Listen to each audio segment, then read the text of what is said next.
to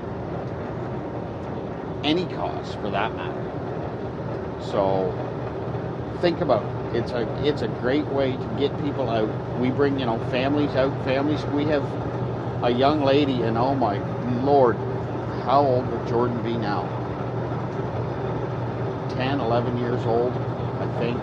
And she's been coming out since our very first year. Her mom and dad brought her out in the rain on our very first year. And now every year, I should start getting the countdown from her mother anytime now. Same as Christmas, X number of sleeps. And, this young lady gets very excited. She's won our kids division. I don't know if it's 2 out of the 4 years or 3 out of the 4 years. So she's a pretty good stick too. For young lady under I'm going to say under 12 because I can't remember exactly how old Jordan is. But she's a pretty good stick too. So it's fun to watch. It's fun to see these folks and everybody getting amped up. The fact that we've created an event that people wait for, people take. Like one friend of mine that contacts me every spring. What's the date? I need to put my vacation request in. If he's not scheduled off that weekend, he's taking vacation time for it. So it's pretty satisfying, and I hope to see some new faces out this year, some folks that have never joined us before. I'm rambling on about Fishing for Memories, folks. Quite frankly, I could ramble on about it for hours. I really could. It's been one of the most satisfying things I've ever done. So if you get the opportunity if you have a cause that's near and dear to you, then, by all means pursue something like this. It's a lot of work.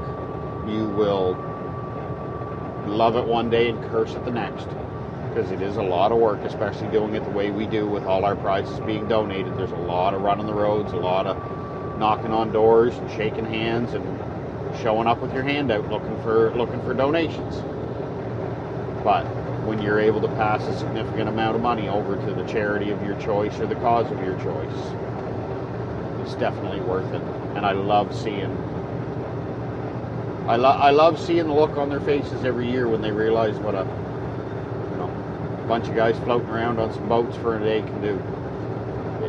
It's a real satisfying feeling.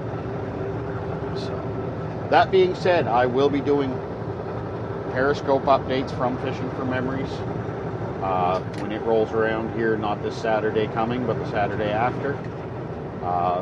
Might do a quick little broadcast this Sunday, depending on where we go.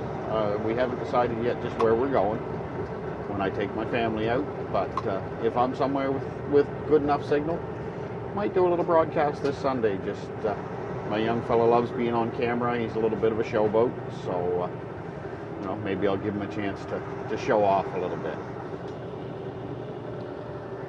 Now, as I said last week, I've got a couple more episodes to do, and then I'm going to take a quick, a couple week break, get myself back into my own tournament season, and refocus, re-energize, and go from there.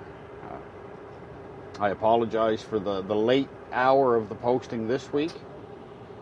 I got a lot on the go with getting ready for Fishing for Memories and a few other things that are happening right now that I just can't quite talk about yet. But folks, this time of year I almost get overwhelmed, I guess, is both work-wise and emotionally, and to an extent, when I see the outpouring of support that we get each year. So to each of our sponsors, competitors, and friends, supporters in any way, shape, or form, thank you. Even to those who just follow us on Facebook and keep track of what we do.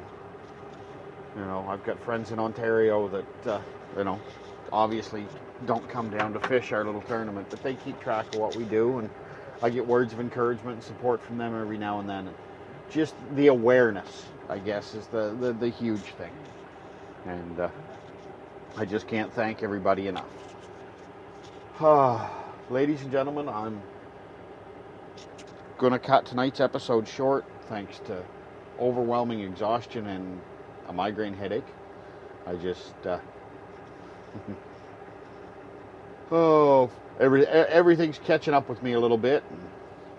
It's just one of those things. But I promise you, we will be back again next week with our pre-Fishing for Memories show. And then the week after that, we're starting to gear back up for full tilt bass tournament season. Part 2 here in New Brunswick. And we'll definitely get you up to speed and ready for that, starting off with the NBSFA Kids Tournament on July 2nd before we go back to our full tournament season on July 9th. Thank you for joining me again this week, folks. I'm still taking questions for the question and answer show later on this summer.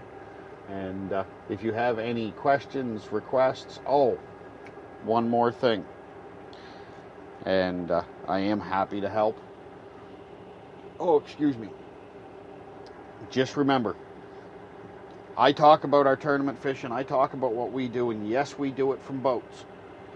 I had a gentleman this week contact me, and I'm gathering some information and getting back to him. So, sir, if you're listening, I'm not going to say names on the show, but because I just don't have your permission.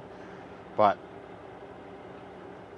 just because you don't have a boat doesn't mean you can't enjoy what we do. I had a gentleman contact me this week. He's coming down for his son to come down to a hockey camp in our area this summer.